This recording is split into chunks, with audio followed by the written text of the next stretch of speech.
27-ാം തീയതി സന്ധ്യക്ക് മനാഫ് ഒരാളെ കൊണ്ടുവന്നിട്ട് പറഞ്ഞു 2.5 മാസത്തെ സെന്റ് ഓഫ് കൊടുത്തിട്ട് വിടുകയാണ്. വലിയ ഹോട്ടലിൽ പോയി ഇഷ്ടമുള്ള ഭക്ഷണം വാങ്ങിച്ചു കഴിഞ്ഞ് വരികയാണ്. നാളെ അർജുൻ വന്നിട്ട് ഈ ആള് പോവുള്ളൂ. ഇവിടെയൊക്കെ എല്ലാവർക്കും ഒരു ആഘോഷമാകുമ്പോൾ ഞങ്ങൾ സങ്കടത്തിൽ നിൽക്കുമ്പോൾ അത് അയാൾ സെന്റ് ഓഫ് നടത്തിയിട്ടാണ് ആഘോഷിച്ചത്.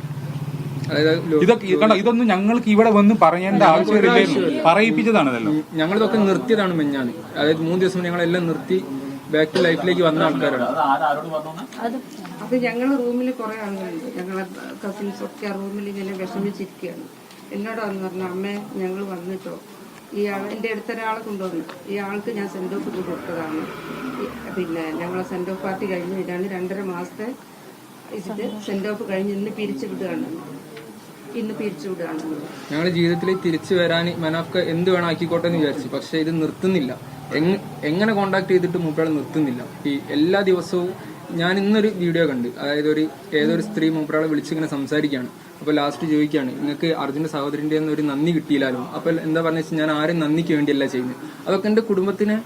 അതാ പറഞ്ഞു, കുറച്ചെങ്കിലും ഞങ്ങളുടെ കുടുംബത്തിനോട് ഒരു സ്നേഹം ഉണ്ടെങ്കിൽ അത് അങ്ങനെയല്ല അമ്മേ, അവര് പറഞ്ഞത് കറക്റ്റാണ്, ഇത് ഇങ്ങനെ തന്നെയാണ് കാര്യങ്ങൾ എന്നുള്ളത് അങ്ങനെ പറയാണ് അദ്ദേഹം ചെയ്യേണ്ടത്. അതിന് മറിച്ച് ഇപ്പോഴും അദ്ദേഹത്തിന്റെ മനസ്സിലിരിപ്പ് നിങ്ങൾ മനസ്സിലാക്കണം.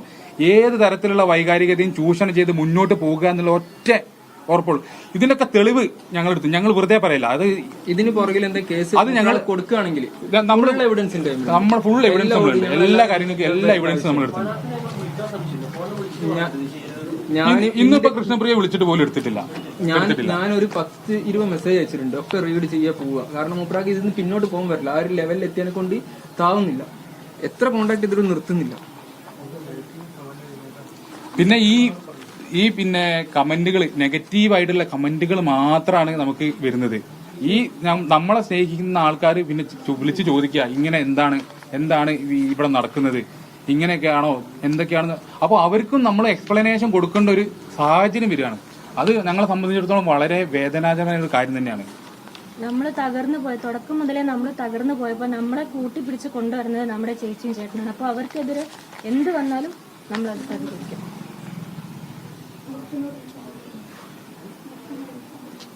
ഇനി എന്തെങ്കിലും ചോദ്യം ഉണ്ടോ? അത് ക്ലാരിഫൈ ചെയ്യണം. ഇതിന് പുറകിൽ ആരെങ്കിലും കേസ് കൊടുക്കുകയാണെങ്കിൽ ഫുൾ നടപടിക്ക് വേണ്ടിയിട്ടൊന്നല്ല, നിങ്ങൾ എല്ലാ ആളുകളും ഇതൊന്ന് സത്യം എന്താണ് മുതൽ നടന്ന കാര്യങ്ങൾ എന്താന്നുള്ളത് എല്ലാരും അറിയിക്കുക എന്നുള്ള ഒരൊറ്റ ലക്ഷ്യമാണ്. അതായത് ചില ആളുകളൊക്കെ നമ്മൾ ഒന്നും ചെയ്യാതെയാണ് ഇവിടെ വന്നിട്ട് പലതും പറയുന്നത് എന്നുള്ള രീതിയിൽ. നമ്മൾ പുഴയിലിറങ്ങി അർജുനെ പൊക്കിയിട്ടൊന്നുമില്ല, പക്ഷെ അതിന് വേണ്ട കാര്യങ്ങളൊക്കെ നമ്മൾ എല്ലാവരുടെയും സഹായത്തോട് കൂടിയിട്ടാണ് നമ്മൾ ചെയ്തത്.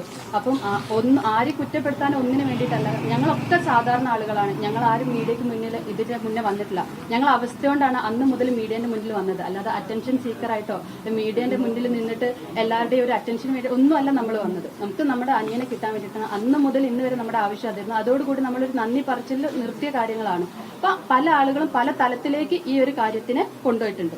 പല യൂട്യൂബേഴ്സ് ആണെങ്കിൽ ഈ നമ്മുടെ മാധ്യമ അതിന്റെ അടിയിൽ വന്ന കമന്റ്സിൽ നമുക്ക് മനസ്സിലാവും, പലരും പല തലത്തിലേക്കാണ് ഇത് കൊണ്ടുപോകുന്നത്.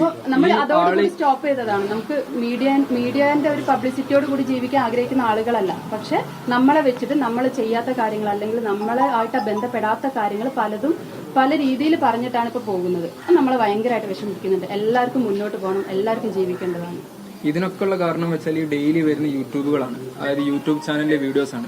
ഞങ്ങൾ അത്ര പറഞ്ഞിട്ട് നിർത്തുന്നില്ല. പിന്നെയുള്ള ഒരു പ്രശ്നം വെച്ചാൽ ഞങ്ങളെല്ലാവരും കൂടി ഞങ്ങളെ ഏട്ടന്റെ ഭാര്യനെ ഇവിടുന്ന് ഒറ്റപ്പെടുത്തിയെന്നാണ് പറയുന്നത്. നിങ്ങൾക്ക് ചോദിച്ചു നോക്കാം, ഇവിടെ വന്നിട്ട് ഏകദേശം 2 കൊല്ലത്തിനടുത്തായി. എന്താ ഇവിടെ സംഭവം? 3 വർഷത്തിനടുത്തായി. ഇത്ര കാലങ്ങളൊന്നും ഒന്ന് കണ്ണിൽ കൊണ്ടുപോലും ഞങ്ങൾ ഇതിലായിട്ട് എൻ്റെ സ്വന്തം ചേച്ചിനെ പോലെ വേണമെങ്കിൽ ആർക്ക് വേണം ചോദിച്ചു നോക്കാം. പക്ഷെ ആ ഒരു എൻ്റെ മൂത്ത ചേച്ചിനെ വെച്ച് പറയുന്നതാണ്, എൻ്റെ ഏടത്തിയമ്മേനെ എല്ലാവരും കൂടി ഇവിടെ ഒറ്റപ്പെടുത്തുകയാണ്, ഇതാക്കുകയാണ്, ഏട്ടനെ ചൂഷണം ചെയ്യാണ്. ഇതൊക്കെ ഈ ആൾ കൊടുക്കുന്ന ഇന്റർവ്യൂയിലൂടെ നമുക്ക് വരുന്ന നെഗറ്റീവ് ഇമ്പാക്റ്റ് ആണ്. ഞാൻ ഇന്ന് പണിക്ക് പോയിട്ട് എനിക്കത് അനുഭവപ്പെട്ടിട്ടുണ്ട്.